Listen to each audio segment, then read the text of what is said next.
नबील, आओ बेटा, नाश्ता लग गया। क्यों बाबा? क्या वो बैठ के नाश्ता करो आराम से। देर हो रही है। मुझे तुमसे कुछ सवाल करना है यार। बाबा अभी कोई सवाल जवाब नहीं, बहुत जल्दी में हूं, शाम को बात करेंगे। Bye bye. वालेकुम भाई साहब। अरे आओ उस्मान, आओ बैठो। अच्छे वक्त पे आओ, नाश्ता करो।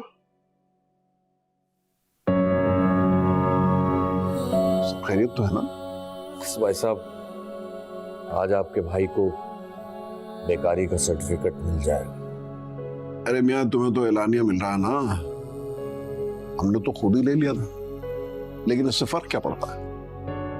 हाँ, अगर औलाद नबील एहसान जैसी हो तो कोई फर्क नहीं पड़ता, मगर जाहिद उस्मान जैसी हो तो बहुत फर्क पड़ता है। अच्छा, सब ठीक हो जाएगा, फिक्र ना करो। हाँ भाई साहब, मैं भी यही समझ रहा था कि औलाद पर माँ बाप का हक होता है, लेकिन लगता है वैसा कुछ नहीं। आखिर हो क्या गया है, कुछ बताओ तो सही।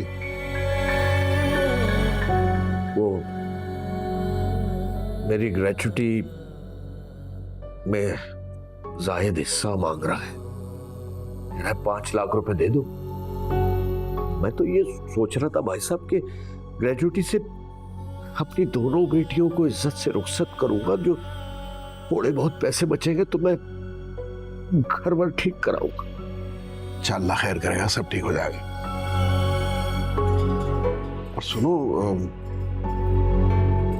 जो तुम सोच रहे हो सही नहीं है। जाहिद भी अब ठीक हो जाएगा तुम्हारे रिटायरमेंट के बाद। अल्लाह आपकी ज़बान मुबारक करे। इंशाल्लाह इंशाल्लाह। और नाश्ता करो। मैं तो कर लिया था भाई साहब, आप सब कुछ खुद ही करते हैं, कितने खुशनसीब हो। हाँ मियां, बस